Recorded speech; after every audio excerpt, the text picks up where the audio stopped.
Good evening. It is my absolute pleasure and delight to introduce to you tonight the irrepressible and incomparable Dr. Alexandra Sutton Lawrence. But I must add that I'm probably delighted to have her here for not the exact reason that you're thinking of. Indeed, she is a good friend of mine. We've known each other for almost a decade. In fact, I've known her long enough that you're my original Hey Alexa machine. We were lab mates for several years together, and so I got really used to kind of leaning over my shoulder and saying, "Hey Alexa, what's the capital of Uzbekistan?" or whatever, and she would almost invariably know the answer, and it was a really good working relationship, I'd say. And but she's even better, as you might expect, than the Amazon Echo. Not only would she know where the best crab rolls are in Baltimore, being from crab cakes. See, there you go. She'd not only know where they are, but she was able to make them herself. So, but the real reason I'm excited to have her here tonight is because it means that she's actually here in the flesh, in person to present, right? So this is really useful because it means that I don't have to present for her. This has happened before. We were supposed to meet up together at a conference in Aberdeen, Scotland. But together being the operative word. At the very last minute, Alexandra called me up and said she wasn't going to be able to make it, and could I give a presentation for her? I stupidly said yes. It wasn't my research, it wasn't my presentation, and yet I still gave it. It went. So I'm very excited to have to hear and not to have to give your presentation for you tonight. So, but now for the more formal introduction here. Dr. Sutton Lawrence is a graduate of the Nicholas School of the Environment at Duke University, where her dissertation, Conservation in the Human Landscape, analyzed case studies of leadership, management, and finance in global environmental initiatives. She received a BS in biology from Howard University and a MS in wildlife and fisheries sciences from Texas A&M. Throughout her career, she has been especially interested in taking on an anthropological approach to understanding the values, perceptions, and relationships that human communities have with wildlife and with the land. She has held previous policy positions at the Wildlife Society and the Consortium for Ocean Leadership, and her research has been supported by organizations such as the Explorers Club, National Geographic's Big Cats Initiative, and Sigma Psi. She is also the founder of Kedge Conservation, a social innovation startup that works to promote financial literacy, access, and equity in Eastern Southern Africa. At present, she is the Southeast Regional Program Director for the Wilderness Society, a role in which she focuses on remediating historical environmental inequities by working closely with Appalachian, African American, and Native American communities in the southeastern United States. So with that, Dr. Sutton Lawrence.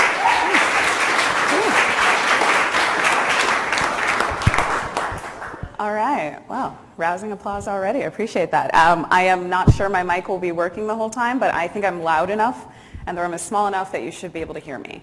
Thank you, Andrew, for that fantastic introduction. I am Alexa Sutton Lawrence, and it saves me having to tell you a bunch about myself, but I will share some things about me with you because I like to make a talk a little bit personal. I grew up in Baltimore, which you may have guessed by the crab cakes, but my family is from a lot of different parts of the country, and that gives me ties to a lot of places. My father's family are from North Carolina, my grandmother, Fuquay-Varina, if any of you are from the Raleigh area, and his father is from Philadelphia, but via upstate New York in Iroquois lands. My mother's family are from Indianapolis and from Chester, South Carolina, not very far from where we are now. So even though I didn't grow up here in the Southeast, I feel I have really strong sort of cultural and familial ties to the place, and it's a place that I really have come to know and love increasingly well. So I will start off our talk today with a land acknowledgement. For those of you who aren't familiar with a land acknowledgement, it's taking a little bit of time to think about the land and think about not just what we are doing on the land today and how we're occupying the space, but also how people might have previously occupied or used the space. Specifically, where we are now is the ancestral homelands of the Catawba people in Eastern Sioux Nation. And something that I want to bring up front is that in our talk today, we'll be talking a lot about public lands. Public lands can be really fraught for a lot of people, and they can be really fraught because a lot of the public lands that we now have and enjoy are predicated on the removal of indigenous communities, are predicated on the enslavement of African people in this country, and therefore can be really difficult for a lot of people to think about. This is part of our challenge as we move forward into the new century about how we bring everyone into the fold, about caring about, loving, and defending public lands as much as we might feel individually. Okay? So it's really important that we talk about these things, but this isn't to say that the entirety of our conversation is predicated on feeling anxiety about historic inequities. It's really predicated on feeling hopeful about what we can do differently in the future and how we can remediate these problems and how we can create a really bright vision for public lands in the 21st century. So, thought I'd start us off with a nice little quotation to get everybody in the right spirit. You know, future generations are to remember us with gratitude rather than contempt. We must leave them something more than the miracles of technology. We must leave them a glimpse of the world as it was in the beginning, not just after we got through with it.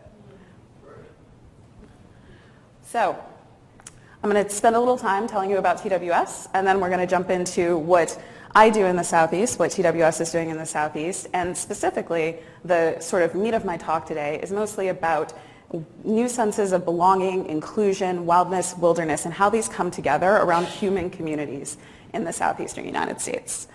So, TWS, what is our mission? Is to protect wilderness and inspire Americans to care for our wild places. And since I like to make things a little bit interactive, how many of you have heard of the Wilderness Society before? Okay, fantastic. How many of you can name one of the founders of the Wilderness Society?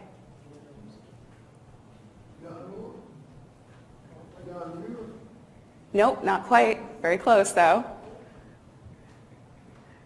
Okay, well, I'm going to ask this question again, and the stakes will be raised to a TWS hat.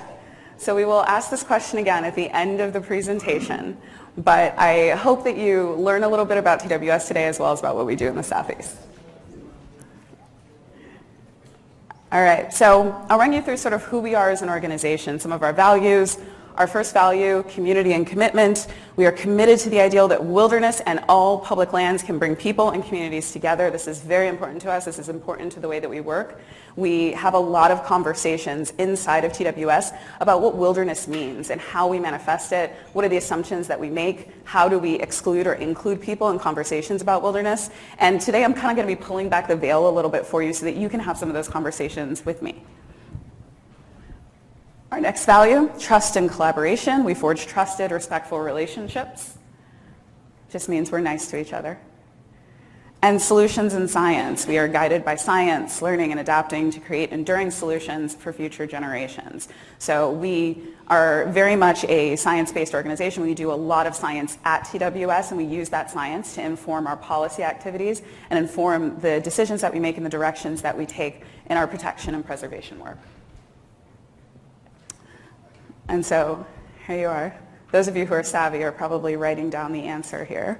But we are the leading conservation organization working to protect wilderness, inspire Americans to care for our wild places. Founded in 1935, actually not far from here, just along the Blue Ridge Parkway in the Appalachian Mountains.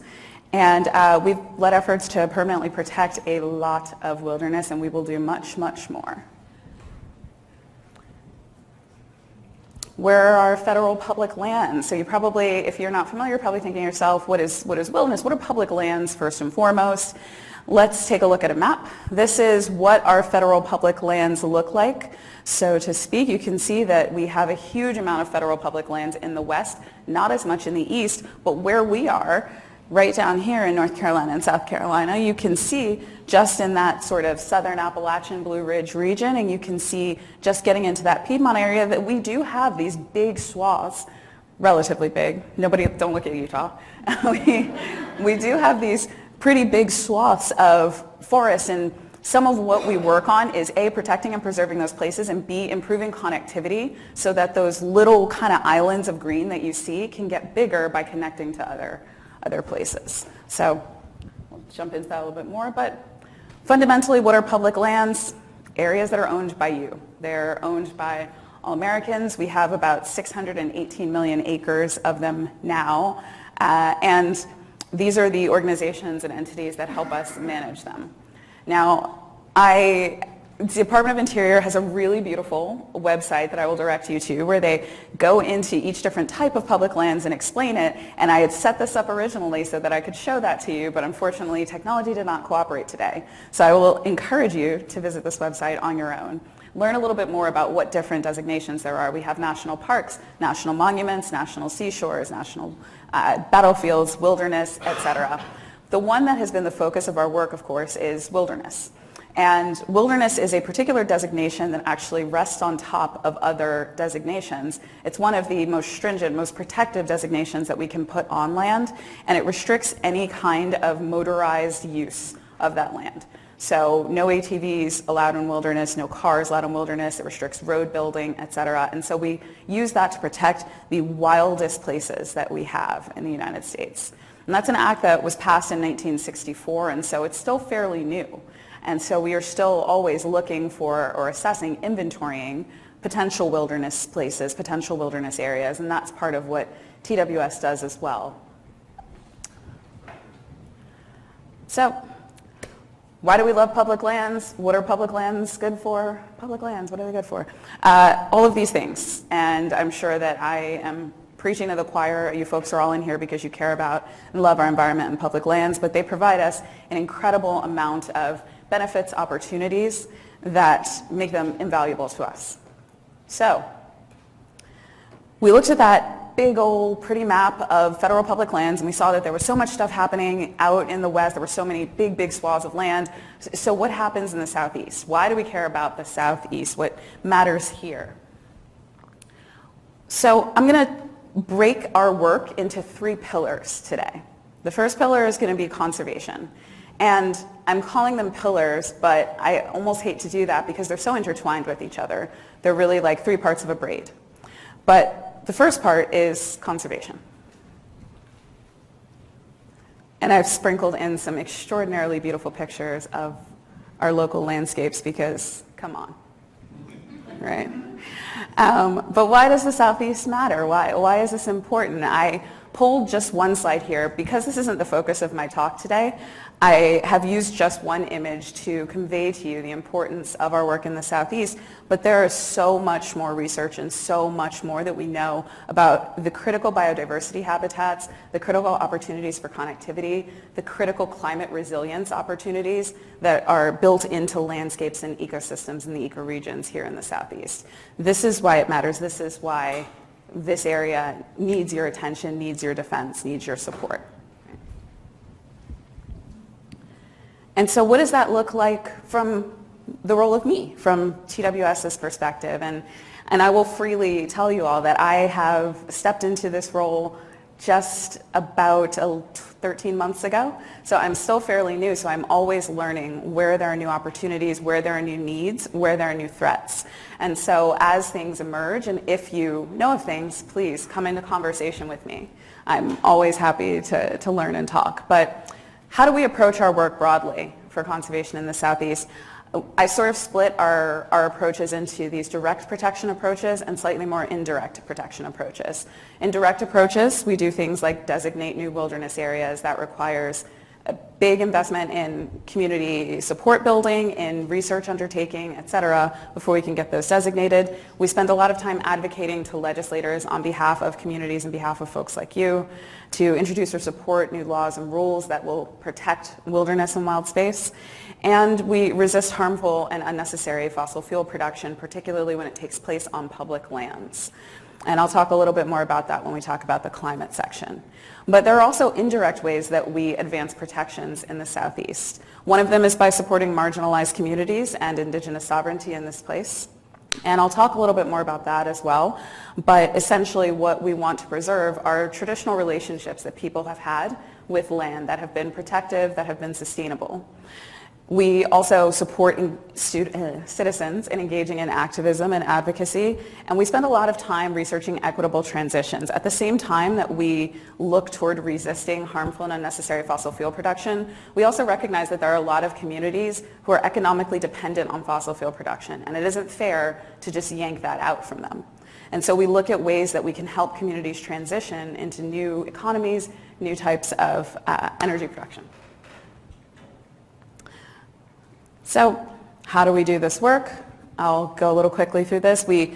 On stopping harmful energy development, we work a lot with litigation and media campaigns. And we work in collaboration with a lot of other nonprofits and groups in North Carolina and South Carolina, Georgia, and Tennessee to do this work, particularly as it pertains to protecting the Appalachian Trail.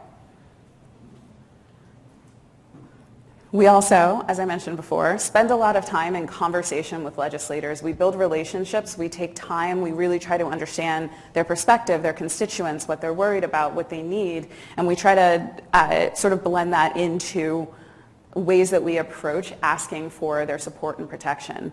And we also use media campaigns and citizen outreach, and we hold accountability campaigns. Sometimes our elected officials fail us. Sometimes they don't necessarily take opportunities for support when they could. And so then we address that through conversation and through campaigning. We also work to empower citizen activists and stakeholder groups. We hold trainings, we give grants, we do all sorts of things to individuals and community groups.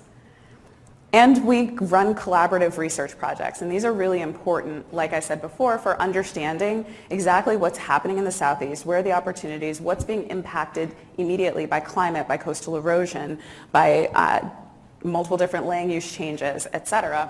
We do that research in collaboration with academic institutions, with other nonprofits, with historic preservation offices and groups.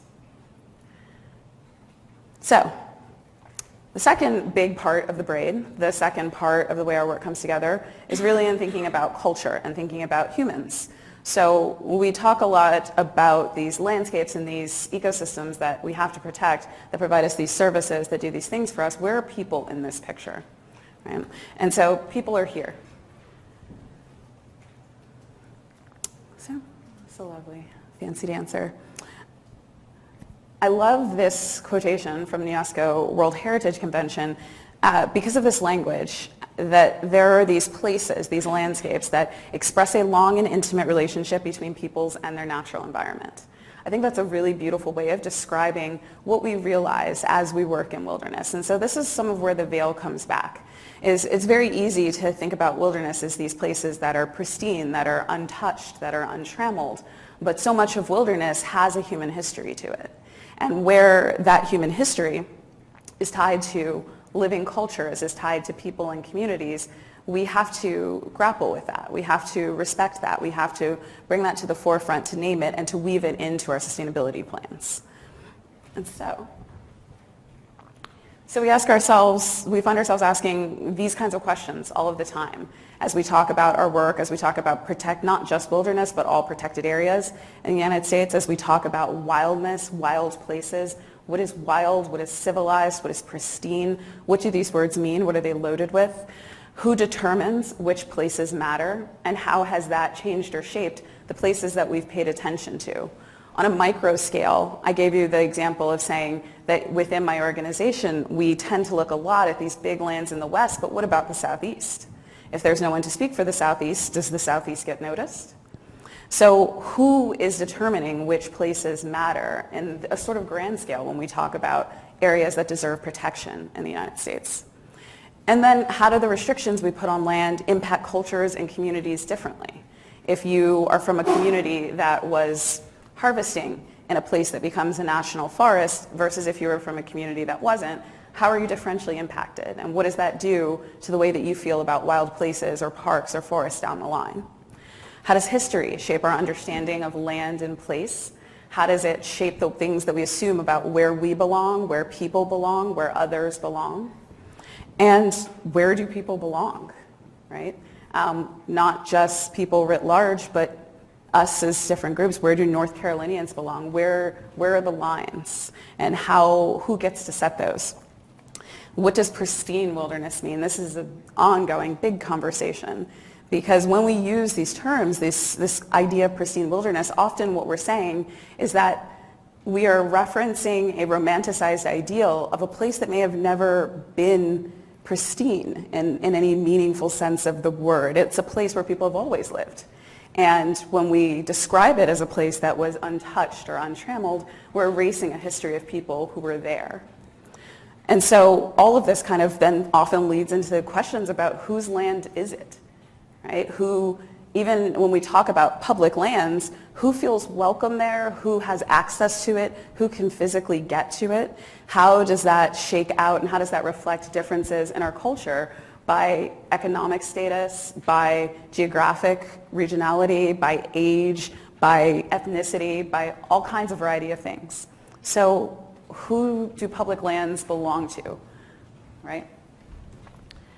And then we have all of these complex conversations. How does displacement impact the relationship between people and land? I mentioned at the beginning that a lot of the public lands that we talk about are predicated on the displacement of indigenous communities, native peoples.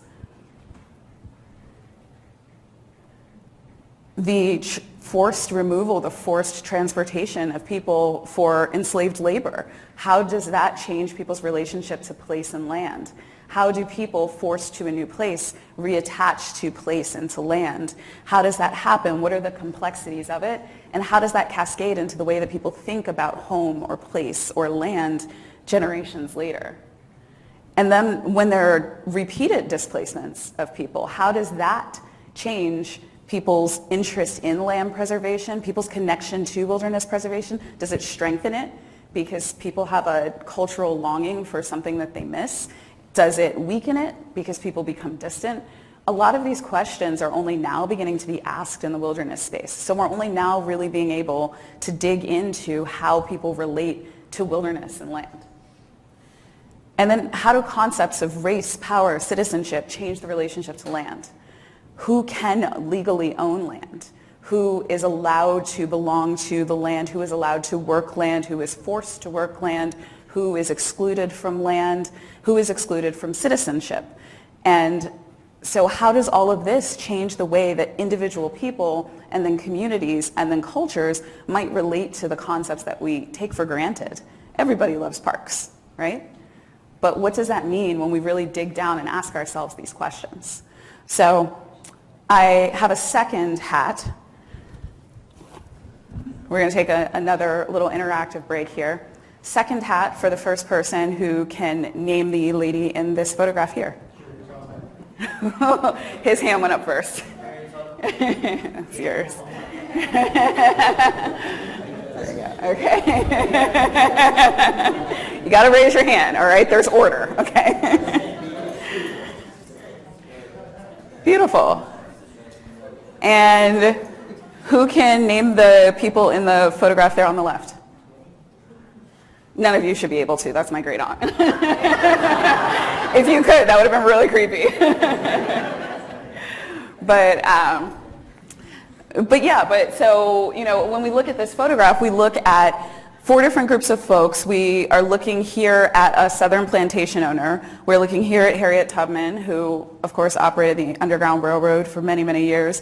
We're looking at a collection of Chinese garment workers in the early part of the century, and we're looking at some of my Saponi Indian ancestors. And so when we look at these 4 different groups of people and we think about the experiences that they would have had in terms of legal barriers to going to place, legal barriers to owning land, legal barriers to the way that they could interact with the environment, how does that then change what they teach their children? How does that then change where they feel like they belong or don't, right? So I got some more quotations for you. These ones, a little different. So 4 quotations here, all direct and all representing different ways that people are thinking about these concepts in the past. During the time that we were shaping our public land system, right, it's quite funny, isn't it? So that we're shaping our public land system, these are what people are saying and the way that they're seeing the world and the way that they're thinking. How do these 4 quotations differ? What do they tell you about the people who might have said them? And what do they then reflect about what might be built into the systems that we have now, right? So, of course, Congressman Henry Dawes, to be civilized is to wear civilized clothes, cultivate the ground, live in houses, ride in Studebaker wagons, send children to school, drink whiskey, and own property. That sums it up. And so does anyone know who Henry Dawes was? Well, there was the Dawes Act. Yes, very much so. What did the Dawes Act do? The land grant college. They didn't even university. It did. It did the land grant colleges. What else did it do? No worries. That's so the General Allotment Act also is the act that created a federal system of allotting land to Native Americans based on arbitrary assessments of blood quantum.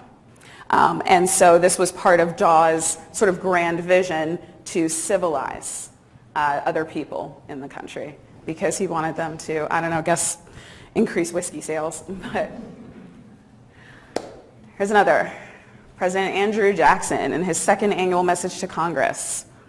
What good man would prefer a country covered with forests, that's dumb, and ranged by a few thousand savages to our extensive republic studded with cities, towns, and prosperous farms?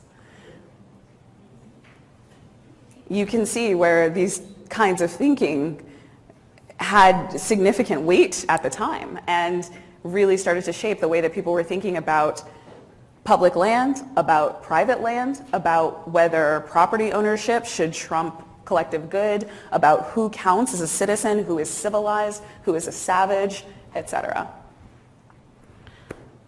Here's one from Mary Bravebird. The land is sacred. These words are at the core of your being. The land is our mother, the rivers our blood. Take our land away and we die. That is the Indian in us dies. What's different about Mary's perspective? What is she experiencing? How is she seeing land? How does that contrast with riding in a Studebaker wagon, drinking whiskey? Probably at the same time, if we're honest about that time period. Right? John Henry Clark. My daddy wanted me to be a farmer, feel the smoothness of Alabama clay, and become one of the first blacks in my town to own land. But I was worried about my history being caked with that southern clay, and I subscribed to a different kind of teaching and learning in my bones and in my spirit. What does that tell you? What is implied, even in just this one quotation, about what land and place mean to this person, mean to their history, mean to their sense of identity, right? So ultimately, kind of the question becomes, who speaks for public lands? Whose vision are we following? Who is the underlying philosophical premise here? So mostly what we're trying to do now, most of the conversations that we have and the relationships we build at TWS are about shifting from a single player mode, right, where you've got one guy here, this is mine, I'm going to tell you all what to do with it, you're all beneath me and I will be your ruler and king, to more inclusive group play, right? And what we have here on the left is a picture of a commemoration of Stonewall, which is the first national park site that commemorates LGBTQ history. So we can shift the culture, we can make difference, we can change collectively the way that we think about land and wilderness and place and who belongs and what matters and what stories get told. We just have to have the conversations. So a lot of folks now are having these conversations. So there is absolutely no need to read this, please don't. But what it is here to illustrate is that across government agencies and in the nonprofit world, a lot of folks are talking about what it means for a place to be ecologically important and important to human culture and history. These cultural landscapes. And there's historic landscapes and vernacular landscapes, historic sites, tribal cultural landscapes, traditional cultural properties. People are still playing a little bit with what the language is and how we describe and then how we designate and protect specifically those places. But here's what we know. Cultural landscapes are places where people and nature meet and intertwine. And communities and cultures with a unique tie to land are uniquely motivated to protect land.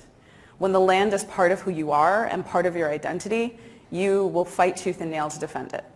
And that is part of what we want to elevate and celebrate in the work that we do with culture at TWS. It's part of the reason why people ask, why does diversity and equity and inclusion, why does it even matter? And it matters for this reason. That for one, if we want people to care and continue to care far into the future, we have to make sure that we are engaging them, that we are engaging communities, and that we are elevating what already exists, the seeds of defense, the seeds of protection, and the seeds of stewardship, right? In some cases, not even seeds, big giant trees, just long histories. So, where do we do that? What does that actually look like? I've been talking about all of this sort of abstract philosophical stuff for a minute, but what does it actually look like for me in my everyday work and us at TWS? So we work in a couple of different places where people and nature intertwine, and we work with these unique kinds of cultures. One is the Great Dismal Swamp National Wildlife Refuge and Tidewater Rivers, the Carolina Piedmont forest and agricultural lands, Southern Appalachians and Blue Ridge Mountains. And specifically, and I want to be clear that what's up here on this slide is not at all an exhaustive list of what exists in the Southeast. This is just where we start our work. But there are so many communities, there are so many interesting places, there are so many really, really unique spots to do work in the Southeast, and that's part of why I love this place. You could just never get bored. But some priority places that we start with the Gullah Geechee people of the coastal islands along the shore of Carolinas, Georgia, and Florida. And is everybody familiar with Gullah Geechee? All right, okay, some hands gone up. Who's going to tell me who the Gullah Geechee are? There might be a hat in it. Oh, fast hand went up. They are not. No. Would someone else like to tell me who the Gullah Geechee are? Yes. Slaves who, when they were free, went to these islands, to this area, to start communities of just slaves, of past slaves. So that's quite close. It's close enough that I think you deserve a hat. So I won't throw this one. Will someone be so kind as to pass that back? But so the Gullah Geechee are the descendants of West Africans who were brought enslaved to the Sea Islands and the coastal islands of South Carolina, North Carolina, Georgia, and Florida. They cultivated rice. They brought rice cultivation techniques from their communities in West Africa to those islands, applied them very successfully there. And in part because of the success and complexity of their farming techniques, and also because of the isolation of the islands, had a lot of leeway to develop a really, really cohesive and a really, really unique culture and civilization. And so today on the Sea Islands, the descendants of these communities still live. A lot of these islands did not get bridges to the mainland until 1940 or later. So there's a long time. And actually Gullah is one of the most unique American dialects that we still have, dialectal languages. It's possibly actually a full language, not a dialect, that we still have in this country. It's a really, really fascinating thing. I highly suggest anyone who's ever has the opportunity, if you're in Charleston, please learn some more about the Gullah Geechee culture. Go out and visit some of the islands. There are incredible artisans there. There's a lot of sweetgrass basket weaving that's done. And Gullah Geechee culture has actually really filtered into, broadly, the low country southern culture. Folks just don't often know that that's the origin of a lot of the kind of low country foods and basket weaving and traditions. But there you go. That's my little brief intro to Gullah Geechee. We also work with the Eastern Band of Cherokee Indians living on the Qualla boundary adjacent to Nantahala-Pisgah National Forest. We work with Nansemond Indian Nation and the descendants of enslaved African American laborers. This is work in the Great Dismal Swamp. I'll talk a little bit more about it in a minute. And we work with diverse Appalachian cultures of the Southern Apps and the Blue Ridge Mountains. And I have to just say diverse Appalachian cultures because there is no one Appalachian culture, right? There are so many complexities. It varies from hollow to hollow. There are differences in dialect and musical style and food and all of these things that make the Appalachians a really rich place to also do this work. So what does it look like? Delving even deeper in. At the Great Dismal Swamp, we spend a lot of time with our stakeholder collaborative. So we bring together all of these different groups. The Dismal Swamp is a really fascinating area. Yet another one. If you haven't been, please go. It is not only central to American history, but it's also central to these really interesting cultural connections. George Washington was an original investor in the Great Dismal Swamp Canal, which was dug by enslaved African American laborers, but living in the swamp were also the descendants of maroon colonies, which were a combination of escaped people escaping enslavement, as well as just people who didn't like society and decided to live in the swamp, which is an option. And Nansemond Indians, as well as the Meherrin tribe and a number of other people. And these people really formed a very multi-ethnic and mixed community there. And so it's a really fascinating place to work and to do work. And yeah. Gullah Geechee, which I just talked to you a little bit about, but primarily Gullah culture is directly under multiple threats: development, land ownership loss, coastal erosion, climate change. You can imagine what it looks like when a hurricane hits those sea islands out there off the coast, and it gets worse and worse the more those islands get eroded and the more that development encroaches on traditional Gullah lands. Carolina Piedmont Forest and Agricultural Lands, this is a new place for us to start working in. We're thinking about it a little bit differently, but basically what we've seen is that in the Piedmont and Sandhills ecoregion, we have a lot of family farms that are lost, particularly with African American and Native American landowners. And what tends to happen is that a family loses a swath of farmland, and that farmland that's lost is usually purchased for exploitation for pennies on the dollar. So after land loss, what comes next is land use change that is detrimental. And it's detrimental from a climate perspective, a carbon sequestration perspective, as well as a cultural community cohesion perspective. So what we're trying to do now is to bring sort of traditional land trusts and traditional environmental nonprofits together with these nonprofits that focus specifically on preserving family farms in African American and Native American communities, so that we can stem some of that tide of damaging land loss. And then, of course, the Southern Apps, which I could talk all day about, but I realize I'm getting short on time. But as I said, very diverse work that we're doing here. Oh no, my picture is kind of pixelated. But we are leading the Nantahala-Pisgah Forest Partnership to work on the Forest Service Forest Plan revision for Nantahala-Pisgah. This is a federal process that happens when a forest plan expires, which is every 15 years. It's also done for comprehensive conservation plans, for wildlife refuges. It is a big, long, slow, paperworky process. And we have taken on the mantle of guiding, shepherding, stewarding a very diverse stakeholder group through that process. Part of what we realize is a point of inequity is that a lot of folks don't have the time to engage in these processes. And when a process can take, like this one that we're in, up to 7 years or more, people don't necessarily have the staying power, the longevity to continue to be engaged.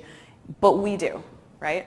We're a large nonprofit and we can have those resources, we can have that continuity, we can be there from beginning to end to make sure those voices are represented. So that's what we do. And that is what we spend a lot of time on. We also have some Appalachian heritage preservation work that we do. We administer grants to local artists and small grants to local artists and things of that nature. And then the last part of our focus is inside of TWS. We make sure that the way that we work, the way that we hire, the way that we behave inside of our organization reflects these principles that we share with the world. So I think I am getting quite close to my time. Nope, I can, okay.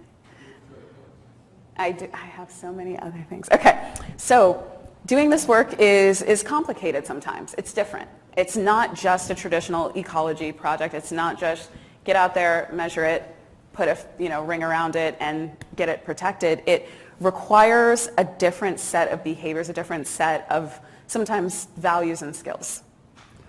What first thing that's important? Challenging past narratives. And we did a little bit of that in here today. We looked at some of the things that we had assumed about public lands and about people and about how people think about public lands. Second is acknowledging and addressing harm. Something that is always a sticking point for people in probably any kind of conflict, but I'll just tell you what I know. In natural resources conflict is when harm is done and it's not only not addressed, but not even acknowledged, right? And it doesn't take a lot for us to acknowledge when harm is done, and it really doesn't even take a lot usually for us to address it, to say, okay, let's make things right then. That leads into the next, which is repairing relationships. That's work that takes time, it takes investment, it takes attention. We have to sometimes, be a little bit humble, be a little bit uncomfortable and say, but you know what? What's going to come out of this is something better. And then it's building, should be a new future. But what does that require then? These specific skills and behaviors? Authenticity, humility, reciprocity, and ultimately bravery. right? So we have to go into this work being authentically who we are. We can't misrepresent ourselves. We can't promise the world that we can't deliver. We can't pretend that we have beliefs or care about things that aren't a part of who we are in our core identities, right? And our missions and our visions and existences. But paired with authenticity is also humility, that everyone is living, hopefully, authentically. So when we meet other people, when we meet other groups, communities, we can approach this experience from a place of humility, a place of learning. Instead of coming in and saying, hey, we figured it out, this is what needs to happen right here on the ground, this is how we're going to get this thing done, we like to enter a room and say, so what's going on here? And what do you think is happening? What do we think is happening? Let's start with a conversation and let's start with some questions. Reciprocity, I say all the time and will continue to say, in our work with communities and groups, if we cannot immediately identify what the good is that we are doing for a partner or a community, then we are not doing good for them. If you cannot explain what someone else is getting out of working with you, whether it's the support, whether it's the respect, whether it's the advancement of something that is beneficial to them that they desire, if you can't name it, then you probably aren't doing it. And then last but not least, this is work that requires bravery. You have to hope that what you decide to do will be the right thing to do. You have to be willing to be humble, be willing to be wrong, be willing to say, there was harm done and we're very sorry, let's make it right. So, I had a couple of challenging past narratives that we could go through, but what I'm going to do is kind of speed a little bit through because I think that we are getting a little bit closer to, I don't want to leave you guys no time for questions. That's what it is. So I can go back. Okay. So in that case, challenging past narratives. Some of these are already built into the conversation that we had. Manifest destiny, we all know this one. We have a divine right to settle all of America. What does that mean? It's inherently rooted in the erasure and genocide of Native peoples. It inherently supports a concept of white supremacy, that there are only valid nations that are European founded, that whatever nations were here before, they don't count, they don't exist. There's settler colonialism, the idea that land is there for the taking is not an idea that is shared universally or globally, and when we make that assumption, we can do harm to people. The concept of pristine wilderness, we talked about this and how it inherently erases people who were on the land, and how ultimately it can also support a particular type of economic oppression. That's something that we saw when we saw poor families removed from parts of Shenandoah, Appalachia, the Adirondacks, people who were making subsistence livings there who were just kicked out. It's a continual pattern. And the value in worked land, or exclusive value in worked land, that land that's not being worked is being squandered. This underlies even the conversations that we have today about what we use public lands for and the extraction of natural resources from public lands. But it leads to many of these same problems. So when we encounter these narratives, either because they're stated to us or because without thinking we just assume them, the first thing that we just do is challenge ourselves is why? Why is that the correct answer? Is that the only answer? And why do I assume that everyone is thinking the same thing that I'm thinking? Maybe they're not, right? Maybe other people don't feel that land is there for the taking, or maybe other people don't assume that land that's not being worked is being squandered. So what am I creating if I leave these narratives unchallenged, both in myself and in the conversations that we have? And then some of acknowledging and addressing past wrongdoing and inequality. These things are ugly, but we have to look at them, right? And we have to say, there has been subjugation, genocide, and erasure. There has been kidnapping and enslavement. There has been forced removal and economic oppression. There has been ongoing oppression and control. There has been racialized citizenship ideas, restricted ability to vote, organize, own land, worship, protect themselves, or live free of fear for people in this country. And unless we are willing to look at that and see the places where some of our assumptions and ideas about natural resource preservation may have contributed to that or been complicit in it, we can't correct it. So we have to look at this thing before we can make a change, make a difference. And again, not an exclusive list, just a few examples, right? So coming back to what we said, so what do? How do we repair these relationships and build new futures? The first thing that we do is prioritize the repair, prioritize the remediation of these relationships. Sometimes I'm asked, why should we spend time worrying about communities and culture and all of these things when we could just be exclusively protecting forests? Well, one, because if you do that, your forest protections will not be effective for very long. And two, because we have an opportunity here. Other people who are not included in the conversation are not a potential drain. They're a potential boon. And if we could be having this conversation more broadly with more people in more communities, we could be doing so much more. And so we have to prioritize remediating that damaged trust. And the things that damage that trust are just what we identified before. Unchallenged narratives, not acknowledging past wrongdoing and inequality, and that unacknowledged harm. So, authenticity, humility, reciprocity, and what's the last one? Bravery. I love it. All right, so last part of the braid, and then we'll be wrapping up here, is climate. And so as you can imagine, climate, and we're just going to take a little pretty picture break here. Ooh. Climate underlies so much of what we think about and what we do. What we know, climate change is a more urgent threat now than ever. Climate action is also more achievable now than ever. And so what does that look like inside of TWS? So a lot of what I'm going to kind of reflect here speaks to the larger organization, because climate is a pillar that sits so strongly in the center of what a lot of what we do at TWS, that it's not something that becomes regionally restricted, right? But overall as an organization, we push for tracking and reduction of emissions, helping communities impacted by climate change, that's climate resiliency. We address methane pollution from public lands, and that's in part because public lands can be significant contributors to emissions and ultimately to climate change. And so federal fossil fuels result in the equivalent of 20% of US climate emissions. What are we using our public lands for? And who gets to decide what these public lands are being used for? And what kind of long-term effects, legacies, consequences are we creating when we decide that this is how we want to use our public lands?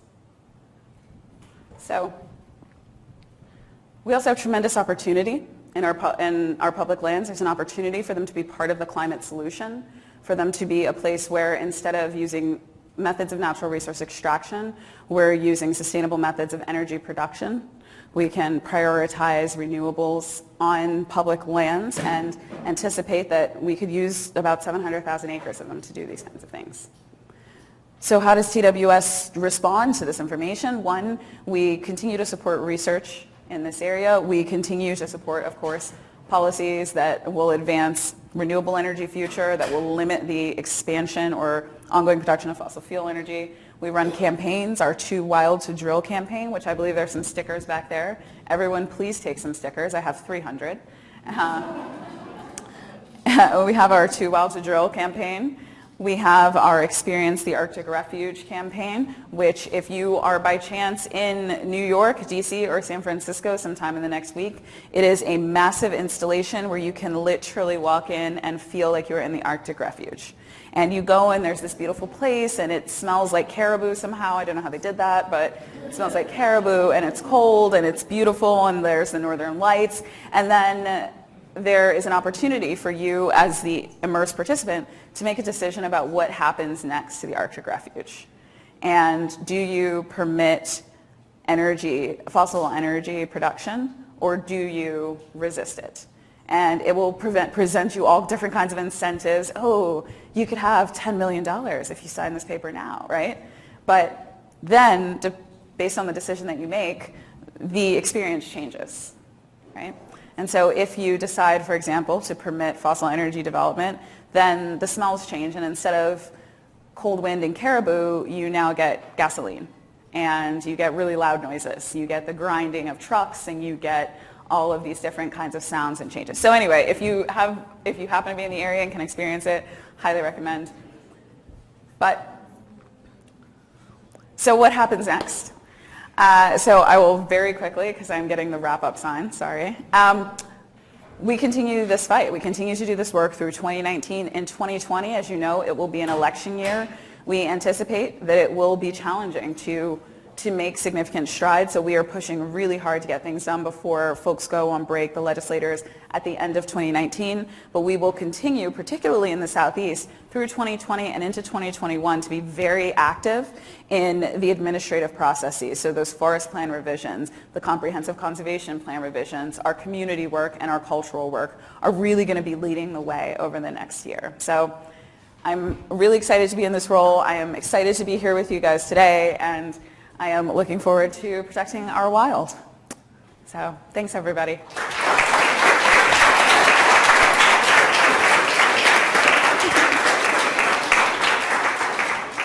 So I unfortunately don't think I left a lot of time for questions, but I am going to be hanging around in the conference room eating snacks. I have 4 minutes for questions? Okay. Okay. Yeah, maybe 3 questions for Alexa, and Okay. then if you have unanswered questions, let's move you over to the room right by the stairwell, right? Yeah. So, thank you. Yes. So are there any questions? And wait, sorry, I actually have a question. So who can name one of our founders? Oh, first hand up. This was the first hand up right here. Very good. Nice hat. Okay. Can you pass that back? Thanks.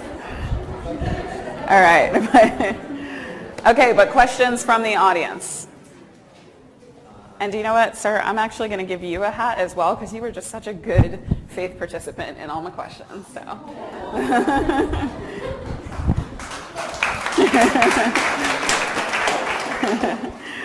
But yeah. All right, yeah, I'll go right here. I have a question about whether Arctic simulation. Sure. And what people or what organizations were involved in simulating the Arctic vibe? Like, That is such a good question that I do not have the answer to okay. because I am not on the Arctic team. I just pick up their work. Okay. But I am happy to find that out for you. absolutely. I'm interested Sure. in glaciology, so this is Okay. a possible leeway, you never know. Fantastic. Yes, please just shoot me an email and I will dig into that for you. Yes, please. So a question about Native communities. Yeah. Are you, how actively engaged are they in the work that you do? Have you been able to sort of bring them into the fold? Yeah, I would say that it's less about even bringing them, less about even bringing communities into the fold so much as it is about matching work that they're doing and areas that they're interested in to work that we're doing and areas we're interested in. And when we find that match, it's really about elevating the work that they've already been doing. And kind of an example of that would be that I'll use a Virginia example, so I'm cheating a little bit, but a friend of mine in the Monacan Indian Nation had already been very deeply invested in trying to preserve and save a place called Bear Mountain that is the sort of spiritual heart of the Monacan people. He was doing that work on a very small scale, kind of $20,000 at a time that he could get together and try to buy little parcels of land. So we are now looking at ways that we can help elevate that work by bringing in new resources, connecting him with other folks, connecting him with more folks in the land trust space who may be able to help with larger land purchases, et cetera. So I find that it's less about sort of instructively bringing people in and more about elevating work that's already happening. Yeah. Oh gosh, so many. Okay, I'm going to go right here. So I know you mentioned something like wanting to work in this area. So with people like the things that happen local here, like in Appalachia, there are the coal miners, obviously, and those are people who do rely on that for their income. What Yeah. can you possibly give some examples of how you guys are working with them or having them like convert to obviously a lifestyle that's healthier for them, but still bringing in income for them as well? Yeah, absolutely. So this is a place where we are not yet taking action. This is a place where we're still doing the research, right? And so some of what we do is a little bit guided by the Appalachian Regional Commission and the efforts that group, that agency, is already doing to try to help these communities transition. It's also informed by our work with coal communities in the West in Wyoming and Montana, and how those communities, sort of what are the lessons learned, what have the pitfalls been where people have been transitioning, what are the job fields that people have liked going into that have been easy for them to transition into, where are there things that sound like a good idea but actually don't really work out at all when you try to dig into them, et cetera. It's really about right now collecting those stories and case studies so that we can ideally write a white paper about best practices for helping shepherd communities through an energy transition in an equitable way. Yeah. Thanks. Sorry. Oh, sorry. Let's thank Alexa one more time.